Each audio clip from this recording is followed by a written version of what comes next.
I recorded it. Okay, now we're good. Shane, We're good. if you want to take over the screen, time's yours. All right, perfect. I will, let's see, I'll share my screen here. Let's see.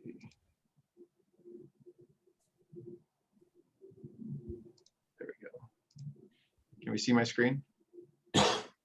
Yes. All right, perfect. All right, so I'll just start off. Excuse me. Sorry, I can't even talk. I'm a little bit nervous today. So I have been an entrepreneur my whole career. I started remodeling houses, then flipping houses, then had an e-commerce company that we ended up buying and then selling to another competitor. Started a textbook rental company, which was crazy, went crazy big, really fast, and then fizzled really, really hard. And that's the Inc. 500 thing. We grew really fast on that. After that, did a mobile health company for a little while, and that's where Taylor and I met. We licensed some technology from the University of Utah, and he was on the board, and we ran that for a little over a year and a half before finally killing that company because of a lack of a proper business model, and maybe crappy entrepreneurs too, who knows. And then started another company called Mindfire Technology, which is where I currently work, and we do custom software, so custom web and mobile development. We dabble in a little bit of hardware, but mostly do web and mobile. That's really where our jam is, and our sweet spot. So we do that. But as an entrepreneur, I'm always looking for and open to other ideas and things. And so Taylor and I have kept in touch and in contact for all these years.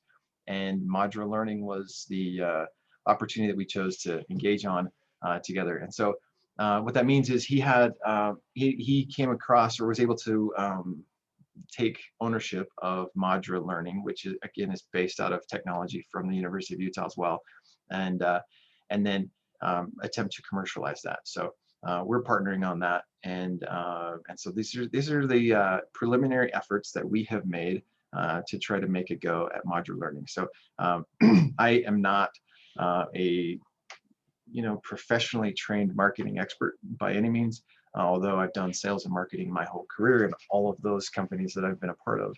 And so this is a little bit of the things. These are a few of the things that I've learned along the way. I have this book up just to show you. This is a book that I think is really valuable for entrepreneurs in general. In my mind, they kind of paint the blueprint for what every company should do out of the gate. By that I mean they say you need a website, obviously. You should have a blog, which helps you maintain, consistently changing content, which Google likes and appreciates. And it talks about creating lead magnets and attracting people, all these different kinds of things, and basically creating enough content that people start coming inbound to you. So I love inbound marketing. And the guys that wrote that are the owners of HubSpot, which is a CRM and automated marketing tool, which I also enjoy. I haven't been one to pay the hefty price to use all of their services, but I do use their CRM for sure. And we're currently using a substitute application that's more of an open source, which is called Mautic, for our marketing automation. And so we are trying to get this all set up for modular learning, but what you're going to get today is my experience as I'm reasonably technical, but I don't write code. I'm not that techie. So anyway, this is going to be the non-technical person's way to market their company early on. So we'll start first off by when we took over marketing and sales efforts for modular learning, we had a large about a 6 gigabyte Dropbox folder of content and information and files and all these things. And so we had really kind of a jump start into this company. One of those things that we had was this over on this side of the screen, which is a white paper. And let's see, who knows how I can get rid of this? You guys can't see it, but oh, there we go, got it. The share my screen bar was bugging me, it was in the way. Anyway, so this is a white paper that was developed in conjunction with the University of Utah to show the efficacy of their program. Modular learning is a program to help chemistry students improve their scores and learn better and all those kinds of things. It uses it's an online platform for teachers to have their students do their homework, assessments, tests, quizzes, all of those kinds of things. The secret sauce to the application is that it has what's called metacognitive assessments that and what that means is that before a student takes an exam, they're asked, how well do you think you're going to perform on this exam? And the student's going to say, oh, I think I'm going to get a 90% because I'm really smart. And then they take the exam, and then they're asked another time, how well do you think you performed on this exam? And they're like, well, I didn't feel as confident, so I think I maybe got an 85. And then after that, it will potentially show them their score if the professor has that setting enabled. But it can show them their score, and they may have scored a 65. And the concept behind this, again, the metacognitive assessments before and after those exams are really helping the student understand where there's a gap in their understanding of their mastery of that particular topic or subject. And so, again, the student comes in thinking they're a 90% student when they really got 65% on their test. The value there is that after the test, we can then point them to different resources that will help them learn better and help them bone up on areas where they were weak. And probably the biggest benefit really is just helping them know that, look, you think you're an A student or A- student, but you're really right now kind of a C student. So you need to start working now instead of waiting to the end of the semester to make up for all of that, misunderstanding maybe, or whatever you want to call it. And so anyway, that's the program, and we needed to get this out to college professors. And really, in this case, college professors are they're the buyers. And what that means is if they agree to use us, then they assess a lab fee to the students before the semester begins. And so the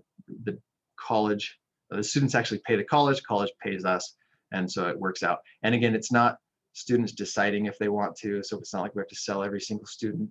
It's not really university deciding, so we don't have to get all this bureaucratic approval to go through with it. Really, each professor can say, we want this program or we don't.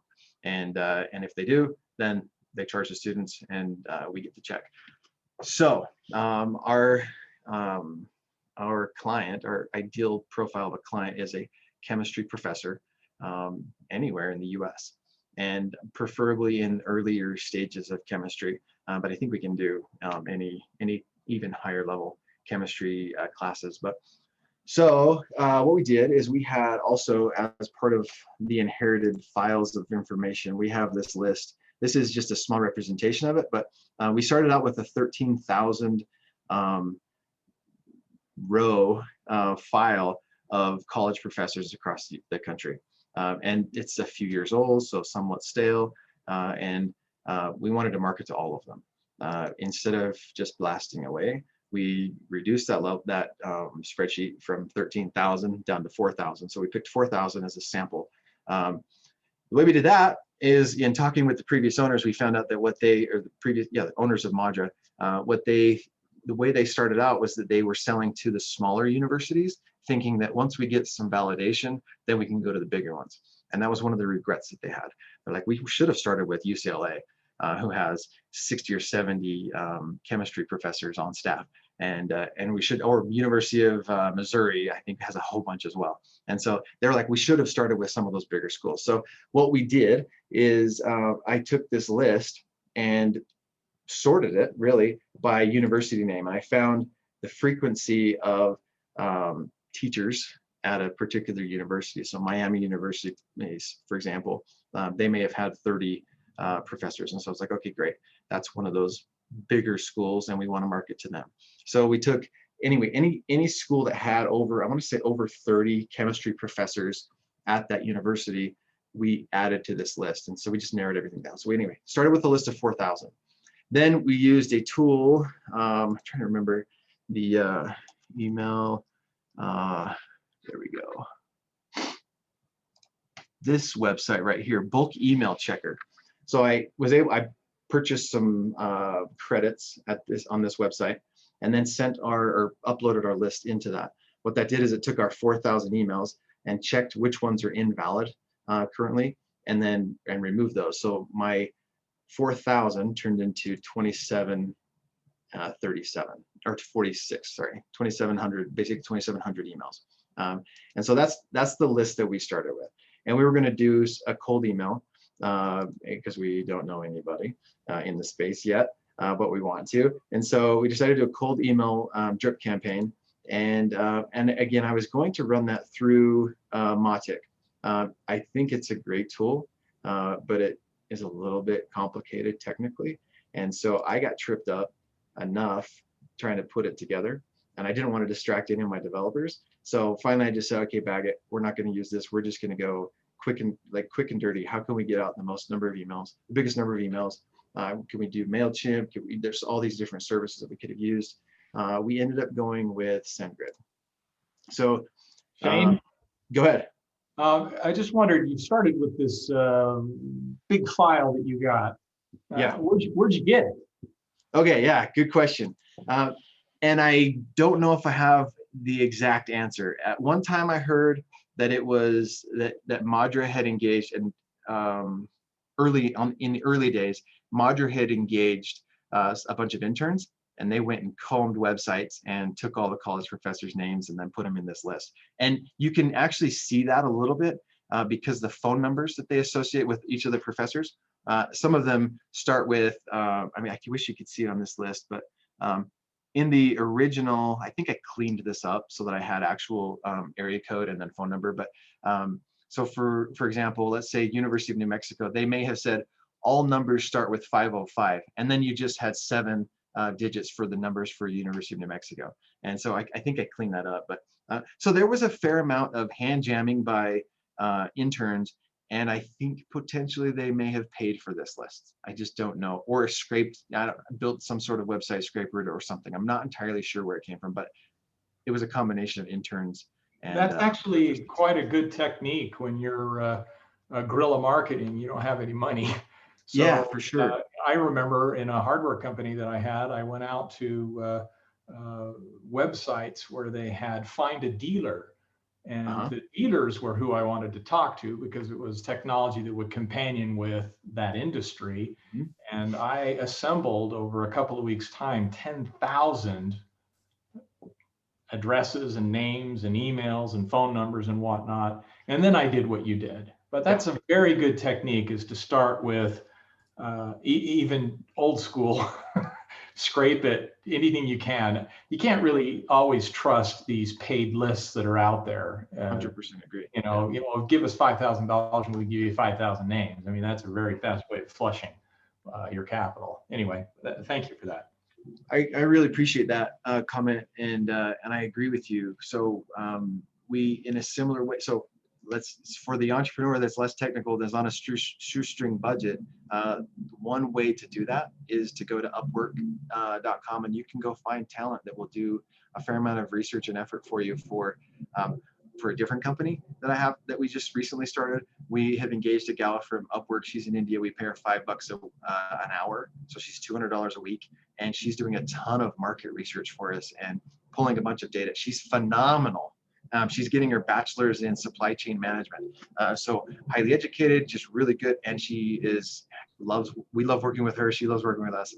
So for a very inexpensive cost, we're pulling together a lot of data and information. And in the same way, any of you if you can identify what group of customers you want to pitch to, you can have somebody for relatively inexpensive go out and help you pull together a list, which again is better than buying a list for 5,000.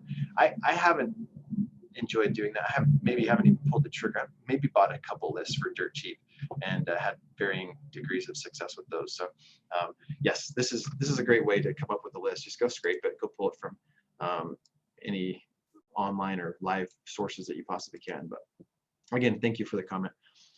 So what we did is we then took just went to Microsoft Word and started creating our own little drip campaign. So here are, if you haven't done it before, you'll know that in any kind of email campaign or marketing campaign, the title of your email is hugely important, and it's going to get people to open it or not. So we spent a fair amount of time on those. Whether or not we did a great job is who knows, but the subject on this one was, because you're a chemistry instructor, how to improve learning outcomes. And then we talk a little bit about what we're doing. Let me back up just a tad too. The previous owners of Madra had recorded sales calls that they had with prospective clients, and we listened to one. And on that particular phone call, the appointment setter talked to this professor and says, "Hey, professor, I'm so and so from Madra. Did you get my email?" And the guy kind of paused and hemmed and hawed. He's like, "The truth is, I probably did get your email, but I didn't read it, and I probably deleted it right away." And the guy's like, "Haha, that's okay, no big deal. Let me tell you about what we do." And the guy was courteous and listened. And he says, we're doing this modular learning, helping chemistry students, and this is how it's beneficial, and we'd like to set up a demo with you. And the guy's like, "Okay, great. So what's your process? Like, how are you helping improve scores?" And the appointment setter was like, "Yeah, we'd like to set up a demo so we can explain that to you." And he's like, you could tell that he's just frustrated inside, thinking, why do I have to sit through a demo to get the information that I want? Like, can't you just feed me? And the next question, of course, comes up that he asked had to deal with pricing. So he's like, "Okay, so how much is it going to cost?" "Well, that varies. And so we'd really like to get into a demo with you, and then we could tell you what, for your university or your school, your classes, what it will cost." And the guy's like, so then the the appointment setter then says, "So can we schedule an appointment next week with, and do a demo?" And the he paused again, and you could tell he was trying to be kind and yet didn't want to waste his time and was kind of frustrated with the process. So he's like, "Actually, if you can't be upfront with me with your process and you can't give me pricing, then I'm not interested in a demo. So thank you though." Click. And that was the end of the conversation. So we took that feedback as that single data point, and we thought, okay, we're just going to uncover everything. We're going to show these professors everything. So we have a website that was already built. And this is really funny, but this morning I went to log into it just to refresh the page so you guys could see it, and the server was down. So I was like, "Oh no!" Right before a presentation. Anyway, we got it back up. So anyway, we have a website, but it doesn't really explain all of the process. It doesn't tell you the pricing necessarily, and there's a little bit of information here. It's not fantastic and amazing. It's good enough to get started, but we wanted more. So we then built a landing page because we needed to send these people somewhere, and we didn't want to just send them to the homepage. So a landing page, for those of you that are not aware, it's one of those it's basically a sales page where you get all this information, and it tries to sell you all along the way. And it could be this long, it could be this long, it could be that long, right? And at the very bottom, it's like, buy here, buy here. And so I've used for several years, used a service called Unbounce. There we are. Unbounce is the non-technical way for somebody to create a landing page, and here are all the different logged me out. That's all right. Here are all the different landing pages that we've created, mostly for Mindfire, but in this case we did one for modular learning. Here's a little teaser video that basically says, "Hey, this is what we do. This is why we're so great, and this is amazing, blah blah blah." And go ahead and watch the video, and you can critique me and judge me and whatever, and I'll be embarrassed probably. But anyway, that was one little video. Hopefully somebody looked at that and was a little bit more intrigued. These are the schools that participated, so we're doing some validation. Look, some of your peers are already using this, and it's been effective for them, so you should be doing this as well. And then a contact form here. And then wait, there's more. The benefits of the platform, more headlines, and some of the data. And this is how we do it, because we got feedback that we didn't open the kimono there. So here's how we do it: metacognitive assessments and how they work. And these are some of the results of what happened when. I'll make this a little bit bigger. When we used the metacognitive assessments, these are the ways that it benefited students. And so show all these graphs and results. And oh, you want to download a white paper? Great, download a white paper, which again is just it's called a lead magnet, which is something that we're going to give them, but they have to give us their email and their phone number in return. So you click that, and it's going to have another form where we have more information about them, and then we can go outbound and contact them. And then you want to know what it's like inside? We're going to give you the demo now and not have to schedule a demo with us. So let's walk you through the student experience. Now let's walk you through the instructor experience. And so you can see exactly what that looks like and how it feels and how you upload and create a course and all those kinds of things. Oh, you want to know what pricing is? Great. Here's pricing. It's all transparent. We're going to share everything with you. And again, here are your peers that are using it. This is by far the greatest landing page that's ever been built, but it's one that it's what we came up with right away. The cool thing about Unbounce, if I'm in here, let's see, let's go there. I'm going to go to this page, which is a landing page that we have for Mindfire technology that we use with our Google ad campaign. And I want to show you this right here. Zoom in a little bit more. I have 1, 2, 3, 4, 5, 6, 7, 8 different variations of the landing page that we show to users. The reason why we do that is, here's a really good example, actually. Let's go like this. Oh, wait, no, let's go. I want to preview this. Hopefully I can. Now, let's go here. Notice there's a blue background. So I'm saying that we're making a really bold claim. America's best mobile app developers. It's on a blue screen. Well, one of my employees said, I don't think blue is the right color. I think you need to do black.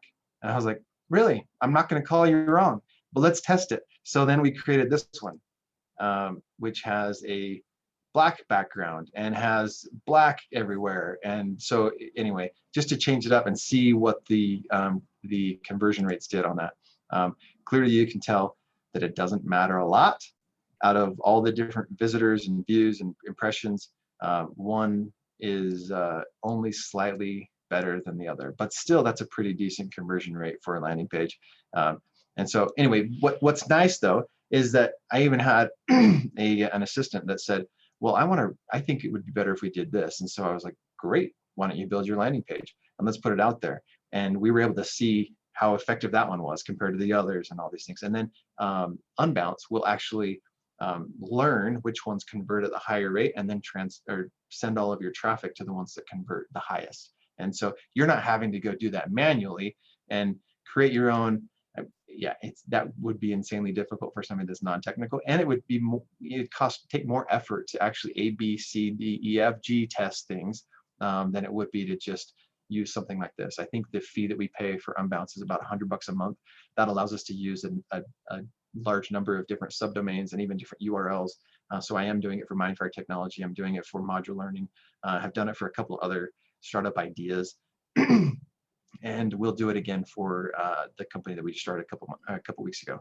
So anyway, go ahead. One note, Karthik just put in the chat that he uses Hotjar. And I just looked it up and it looks super awesome in terms of just giving you a heat map of where people are on your landing page and where they're dragging their cursor. So that was another cool thing. Karthik, just one question. Do you use that in conjunction with something like an Unbounce, or is that the replacement for an Unbounce? You would use it in conjunction. So cool. It's, you could use Unbounce to figure out, okay, what's the best landing page based on conversion rates? And then you could use Hotjar to say, okay, how do I get more people to click on this? Maybe I could move my call to action further up the page. Right, and then you could track, oh, they actually clicked there, they didn't scroll past it, for example. That's a really good conjunction. That's super cool. Thanks. Yeah. Sorry to interrupt you, Shane. No, that's great. I hope this is resourceable. And it might be good, Shane, to jump into either some Q&A. There may be some questions, but otherwise, we can just keep walking through this and then also talk about the email campaign. But I know we're running short on time. So if people need to drop off, that's fine. But Shane, are there any questions that we could maybe address from the group? Let me buzz through real quick and show you. So here are our emails. We sent out 400 the first day. That's why you'll see this spike up and down. We sent out 400 the first day just to test and make sure things were going well. And then we sent out the other 2,300 the next day. And then they went every 2 days. So that's why you see a spike every 2 days is the 2,300 going out. The day in between is the 400 going out. So we have some statistics through SendGrid. They're not great, so I think you should use a different tool. I'm telling you that. But one thing that I worried about was taking a list and emailing it to it and getting a poor report from SendGrid and then blacklisting us or whatever. But notice down here, my reputation score is still 99%. So my fear of getting blacklisted was just, it was silly. Let's see if there's one other thing I wanted to show you. Oh, this is kind of fun. Responses that we got from teachers. Let me share with you just a couple real quick. This one was, somebody just responded, super. I'm like, okay, great. I tried to set up an appointment. It went nowhere. And somebody else, please do stop emailing me. And then this one was phenomenal. This one says, Mr. Willard, you sent your last email on 4/24 at 6:20. This is about 30 minutes before close of business on Friday afternoon. Your comment, whatevs, is a shortened version of whatever. I understand what you're trying to make, that you're trying to make contact with instructors to build your business, and I support that effort. We instructors are off contract for the summer months. I need this time to recharge from this crazy year and to set up. And what exactly does your comment, whatevs, mean? And so funny to me. So of course I respond. This is where I put, this is the email. It says, I sent an email a couple days ago, but whatevs. This is my response. Thank you so much for your thoughtful response. My dad was an instructor, so I empathize. He said this was the hardest year ever. To answer your question, I used whatevs to add levity to the conversation, blah, blah, blah. I just acted human. And so I suggest you do the same, just act human. What that turned into was, wow, thanks for the kind reply, she said, after I had spammed her, right? Unfortunately, I'm too low on the totem pole, but I can send your information along to our course coordinators who make these decisions. And then she asked, and you know, how is Madra different?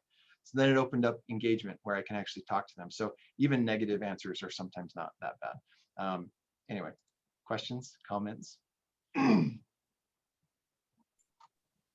So Shane, you're also testing like your titles for your different emails, right? You're doing that testing in addition to the landing page testing. Is that right? I should be, but we didn't in this case. Gotcha. Yeah. I like your idea of doing the 400 first and then kind of optimizing by sending the 21. That's like a classic marketing thing.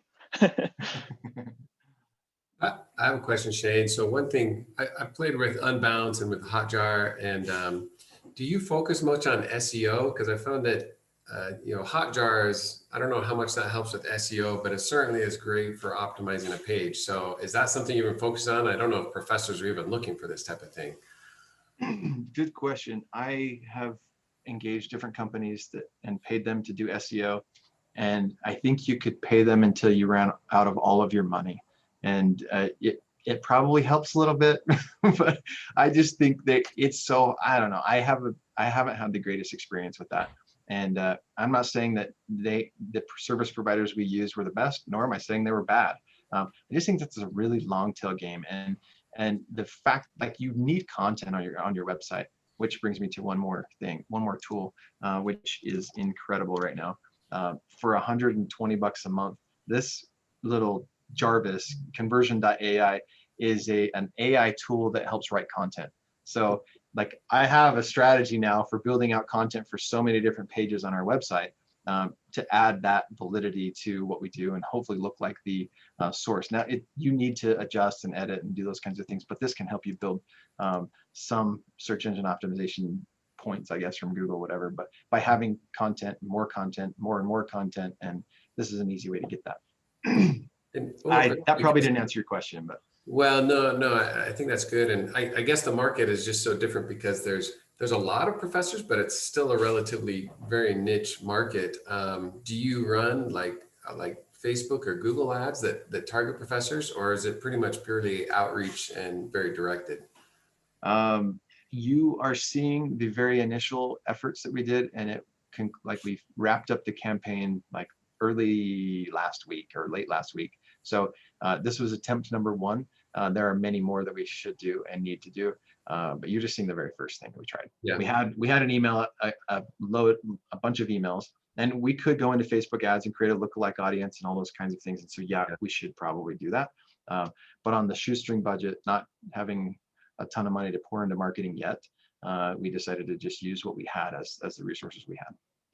Well, I mean, it's interesting because you have products that, from toothpaste that everybody uses to what we sell is, 10% of the customers, and then you have the smaller. And I'm just curious how these different channels work across, the gambit, because you have chemistry professors, right, which is pretty niche. So I'm just curious if you played much with some of the traditional broad marketing, like Facebook ads and such. I have not yet. Yeah. We intend to, but we haven't yet. Yeah, interesting. Have you tried webinars? Haven't tried those either yet. We can and should, but yeah.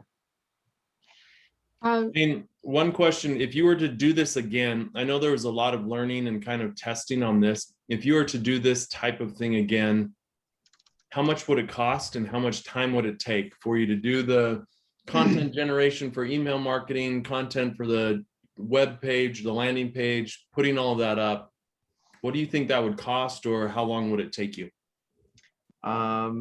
So the tricky part about landing pages is, I mean, you get a template, which is nice, but you don't have your own logo on there. For example, well, let's see, we're right here.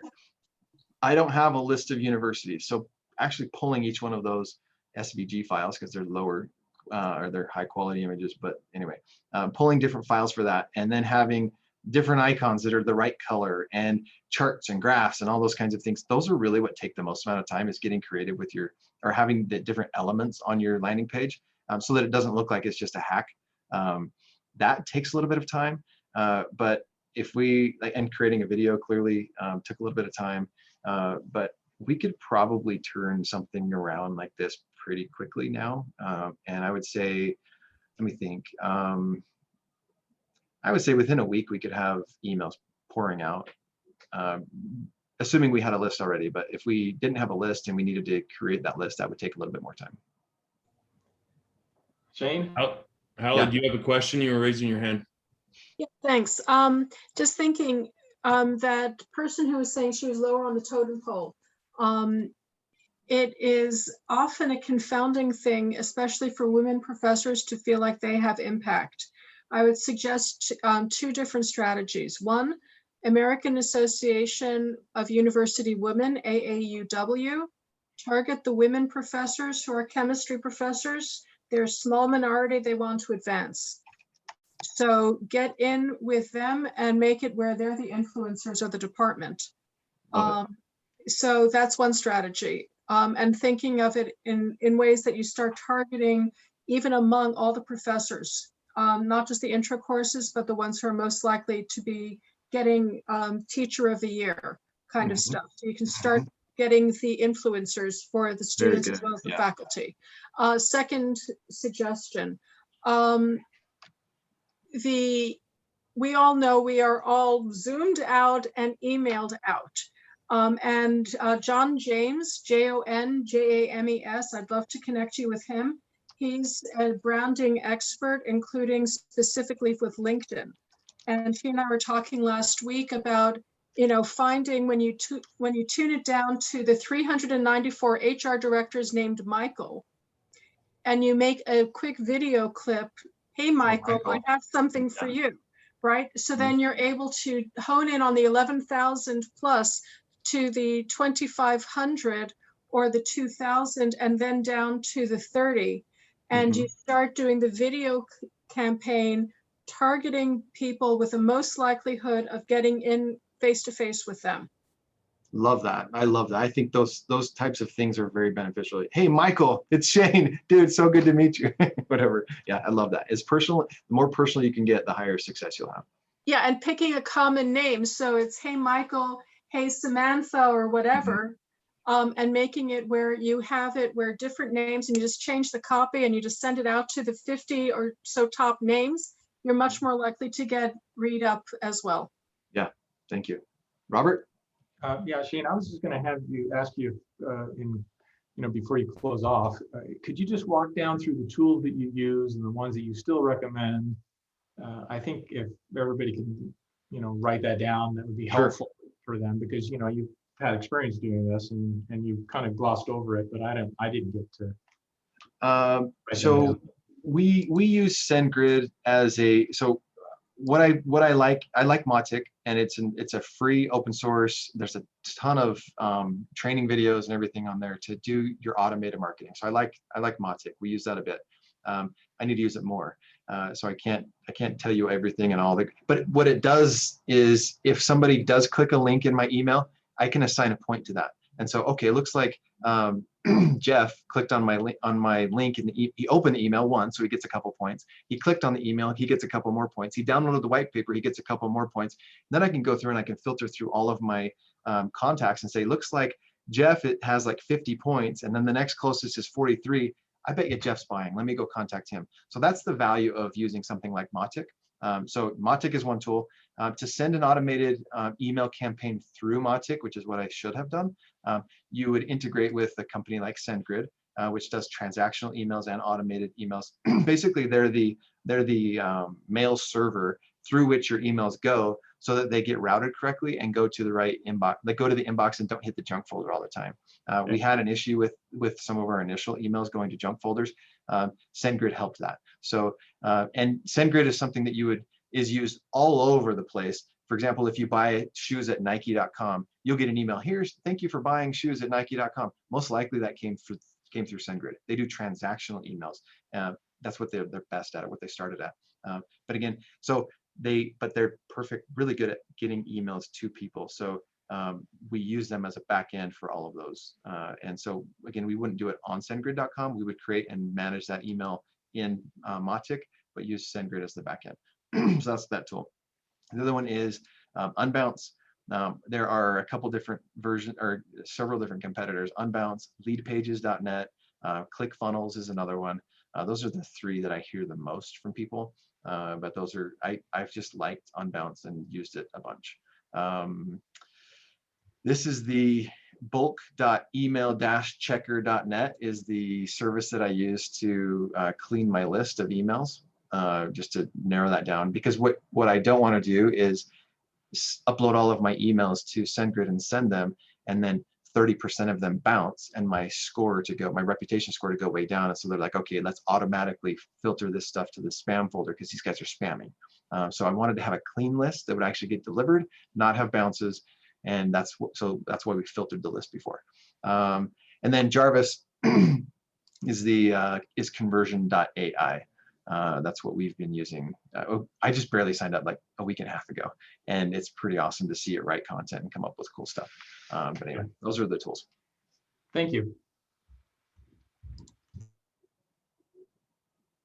I just tried to list all of those in the chat for everyone.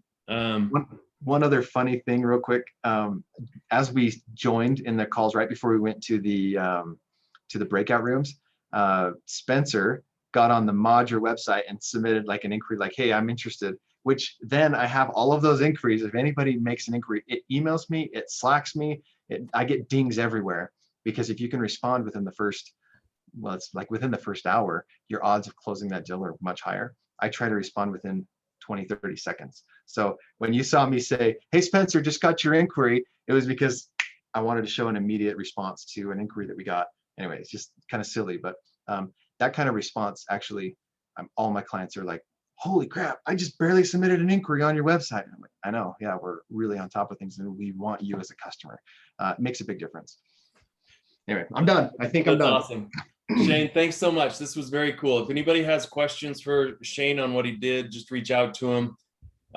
If you know any chemistry professors, connect them with Shane as well. Yep. But really appreciate it, Shane. Thanks so much. And thanks everybody for joining. We'll see you next week.